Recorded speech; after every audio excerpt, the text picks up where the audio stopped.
Sí.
Nanu want to come behind? Mamaira? No.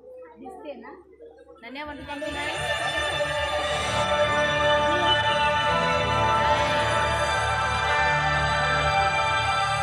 विनम्र किसान का बेटा था वो दृढ़ता का भंडार। वल्लभ भाई पटेल नाम कहलाता था सरदार। कृषक कार्मिक जनगण से था उसको प्यार अपार। अखिल देश ने उसे रहनुमा किया था स्वीकार। गांधी बापू का शिष्य, सत्य अहिंसा का अवतार, किंतु एक भारत करने को धर लेता हथियार। लौह पुरुष संबोधन था वो लोहे की दीवार। तेज पुंज तुम, शक्तिपीठ तुम, बल का सागर अपरंपार। ऋणी देश का नम्र नमन तुम स्वीकारो सम्मान।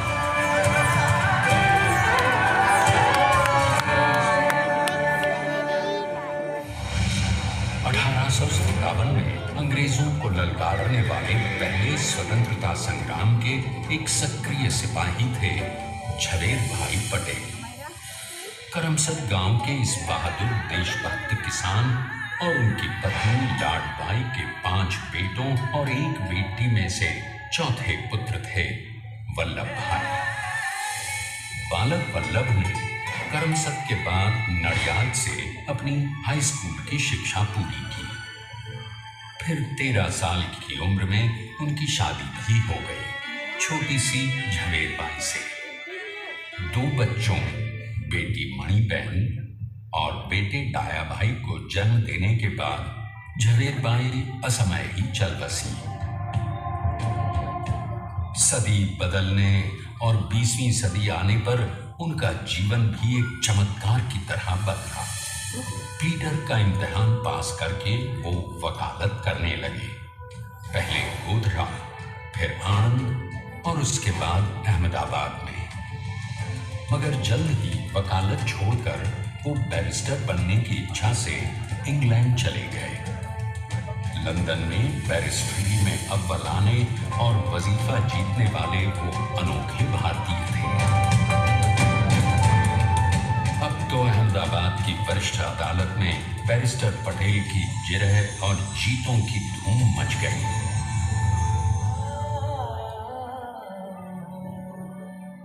तभी एक युग पुरुष ने वल्लभ भाई के जीवन की धारा ही बदल दी। दक्षिण अफ्रीका में सत्याग्रह के अहिंसक अस्त्र से गोरे शासकों को सबक सिखाकर भारत वापस आए बैरिस्टर मोहनदास करमचंद गांधी से मिलकर वल्लभ भाई ने अपने कुछ वर्षों से सीखे विदेशी व्यवहार और संस्कार हमेशा के लिए त्याग दिए और अब वो अपने खेड़ा के किसानों को हक दिलाने के लिए बापू के साथ आंदोलन में कूद पड़े। अब उनके पैरों में जूते नहीं, गांवों की धूल थी। हृदय में भारत भूमि की शस्य श्यामला धरती, मन में थे गांधी और मस्तिष्क में एक नए स्वतंत्र भारत का सपना।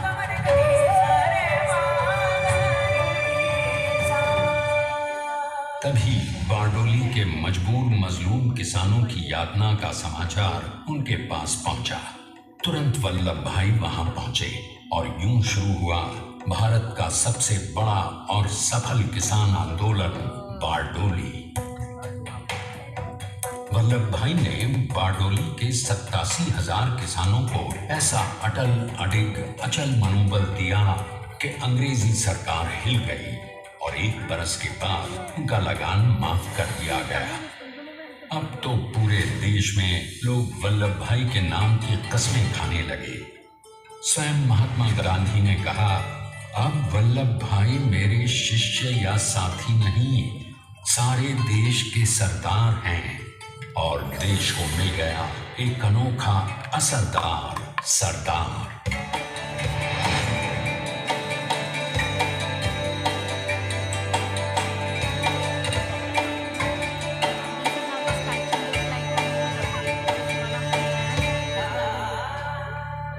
सरदार पटेल के नाम और देशभक्ति से अंग्रेज डर कर कांपने लगे। 1930 के नमक सत्याग्रह और दांडी कूच में वो बापू से भी पहले गिरफ्तार किए गए। तो सन 1932 में फिर उन्हें बापू के साथ ही जेल में 2 सालों के लिए डाल दिया गया। मगर आजादी के दीवानों को, स्वतंत्रता के परवानों को कौन गिरफ्तार कर पाया है? जेल से छूटते ही सरदार को कांग्रेस के नए राष्ट्र अध्यक्ष पद पर चुना गया और उनकी सरपरस्ती में राष्ट्रवादी भारतीयों ने तमाम ब्रिटिश सूबों में जीत हासिल कर वहां अपनी स्थानिक सरकारें बनाई। किंतु सरदार का सपना केवल सरकार बनाना नहीं था। उनका स्वप्न तो था एक ऐसे नए भारत का जहां हर रंग, हर रूप, हर जात, मजहब, तबके का हिंदुस्तानी एक साथ मिलकर एक ऐसा नया भारत बना सके जहां पूर्ण स्वराज के साथ सारे समाज को गरीबी, अशिक्षा, छुआछूत से भी आजादी मिल जाए। इसकी पहली रणनीति थी भारत को अंग्रेजों की गुलामी से आजादी, ताकि भारत के लोगों की अपनी सरकार सबके साथ और सबके विकास के लिए काम कर सके। बापू की अगुवाई में अब देश ने अंग्रेजों को अंतिम चेतावनी दे दी, करेंगे या मरेंगे, क्विट इंडिया, अंग्रेजों, भारत छोड़ो। बस फिर क्या था, संघर्ष की रणभेरी बजी। 3 सालों के लिए सरदार पटेल को भी सत्याग्रही नेताओं के साथ जेल में ठूंस दिया गया। 2 सालों के बाद अंग्रेजों को बापू के सभी शिष्यों और साथियों को छोड़ना पड़ा।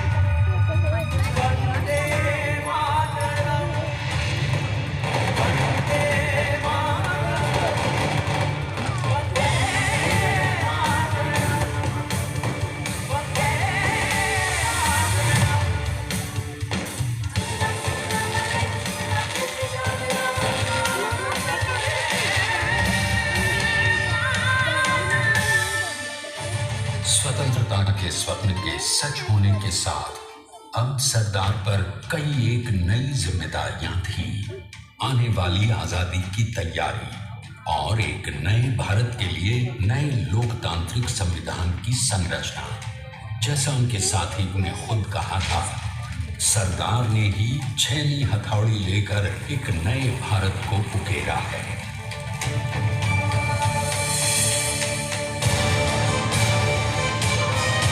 स्वाधीनता तो प्राप्त हुई, लेकिन खंडित भारत में भी उठते विभाजनवादी अंधकार को अभी दूर करना था। जब देश के खंड खंड होने का भय उत्पन्न होने लगा, तो सरदार ने निर्भय होकर खुद अपनी केंद्र सरकार और साथियों को भी चुनौती दे डाली और जम्मू कश्मीर को बचाने के लिए सारे देश का आकाश वायुयानों से भर गया।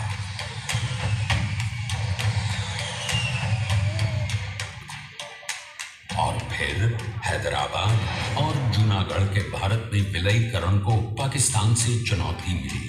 सरकार चाहते थे कि देश की 1 इंच धरती अब और विभाजित नहीं होनी चाहिए। नए भारत को एक करने के लिए समझा बुझाकर मनाकर 565 रियासतों को सरदार ने अपनी सूझबूझ सदाशयता संबल से एक नए स्वतंत्र भारत का अभिन्न अंग बना लिया। हमारे इतिहास में अखंड भारत के पुरुषार्थ का ये एक महानतम अध्याय है। जैसा उन्होंने स्वयं कहा था, हमें नए धागों को पुराने ताने बाने में ऐसे पिरोना है कि एक दूसरे में गुंथ जाए और बेहतरीन बनावट वाला एक नया भारत उभर कर सामने आ सके। अंततः अपने वज्र दृढ़ संकल्प से एक नया विराट विशाल एक भारत श्रेष्ठ भारत बनाकर दिखा ही दिया सरदार ने। संसार के सबसे बड़े प्रजातंत्र के शिल्पी को प्रणाम करने के लिए देश ने बनाया है ये समर्थ स्मारक। स्वाधीन भारत को समर्थ भारत में बदलने वाले सरदार पटेल को समर्पित प्रेरणा तीर्थ भी है। प्रधानमंत्री श्री नरेंद्र मोदी के नेतृत्व में बनी विश्व की इस विशालतम प्रतिमा के सामने आकर सारी दुनिया जैसे स्वयं भी नतमस्तक हो जाती है।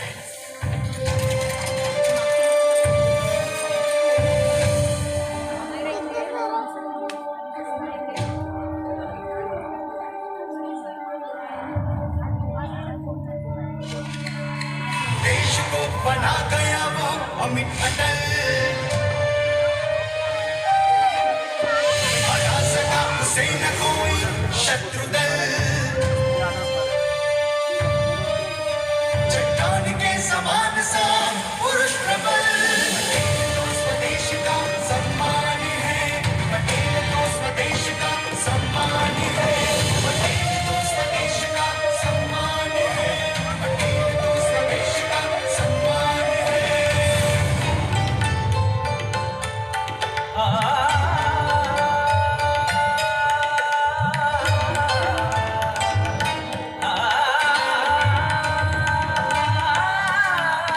ऊंचाइयां आकाश को छुएंगे, गहराइयां समुद्र की नींदें, कदम अडिग जमीन पर जमे हुए, पटेल अपनी आन बान शान है, पटेल अपनी आन बान शान है, पटेल तो स्वदेश का सम्मान है, पटेल तो स्वदेश का स्वदेश का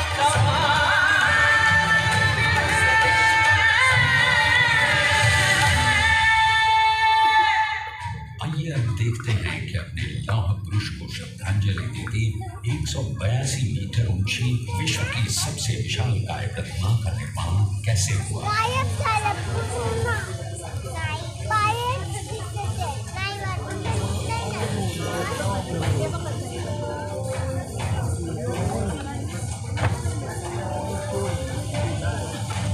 गगन चुंबती इस अद्वितीय अभूतपूर्व प्रतिमा को बनाने के लिए सबसे पहले नदी पर 4500 क्यूबिक मीटर का राफ्ट बना और फिर सीधा 600 फीट का कंक्रीट का कोर बनाया।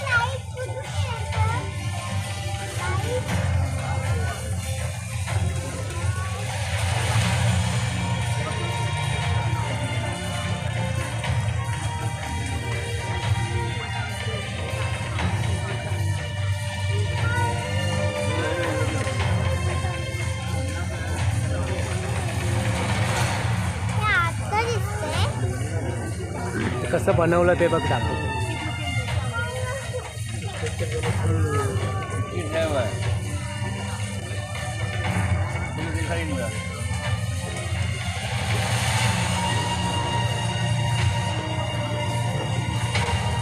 इस कंक्रीट कोर के साथ लगाया गया स्टील का फ्रेमवर्क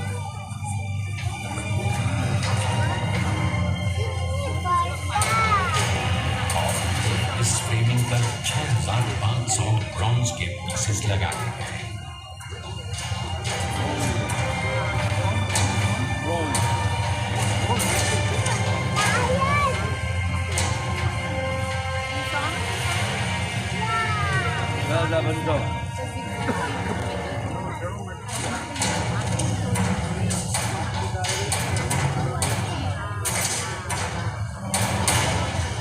सोचिए कि 182 मीटर ऊंचे इस भव्याति भव्य स्मारक के निर्माण में कितना सामान 70,000 metric ton cement, 18,500 metric ton reinforcement steel, 6,000 metric ton structural steel और 1,700 मीट्रिक टन ब्रॉन्ज।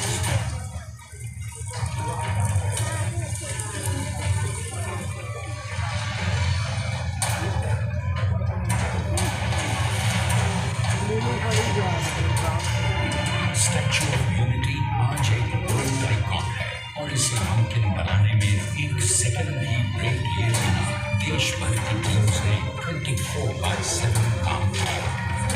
250 से ज्यादा इंजीनियर्स, 4,500 से ज्यादा स्किल फोर्स और कई लाख मानव थे। हम गर्व से कह सकते हैं कि कुल मिलाकर स्टैच्यू ऑफ यूनिटी के निर्माण में 95% माल सामान, मजदूर, इंजीनियर्स और एक्सपर्ट्स थे भारतीय। जानते हैं कि 182 मीटर ऊंची इस भव्य प्रतिमा को बनाने में कितना समय लगा? डिजाइन के लिए 12 महीने और निर्माण के लिए 34 महीने, यानी कुल मिलाकर केवल 46 महीने।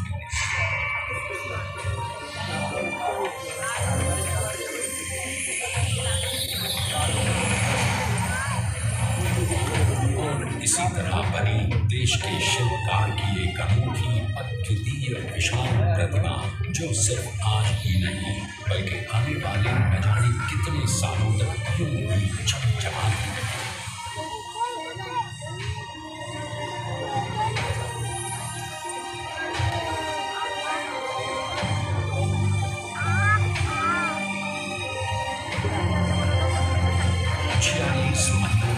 लगातार बिना रुके एकजुट होकर न जाने कितनों ने परिश्रम किया और उनका साथ दिया भारत की 125 करोड़ जनता।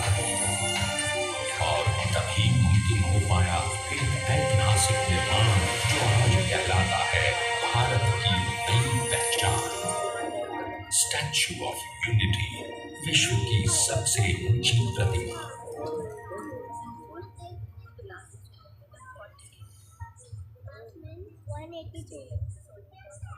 सरदार ने अपनी गंभीरता, शालीनता और दूरदर्शिता से भारत को संगठित करने के असंभव कार्य को संभव कर दिखाया।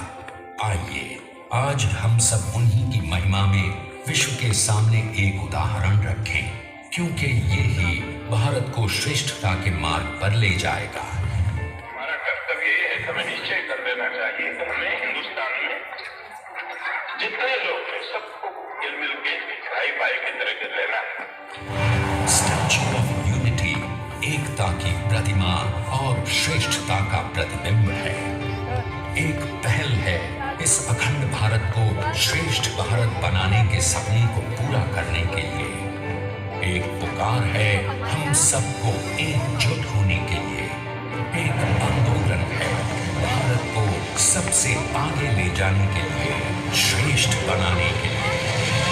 आपके योगदान और विश्वास से ही बनेगा एक भारत श्रेष्ठ भारत।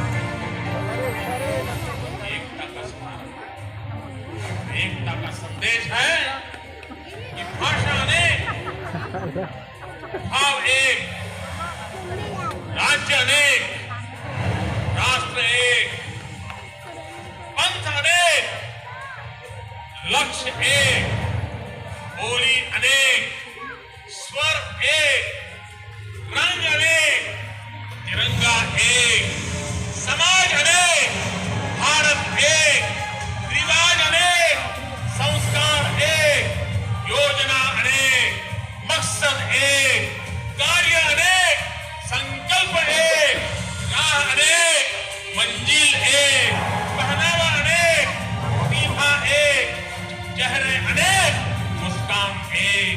ये एकता का संदेश लेकर के हम चले। और भाइयों बहनों, ये भारत की विशेषता है, विविधता में एकता। यही भारत की विशेषता है।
Happy New Year!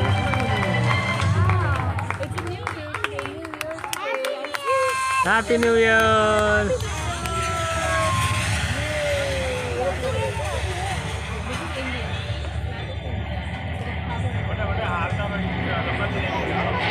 Please stand up for the national anthem.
Finally, it's done.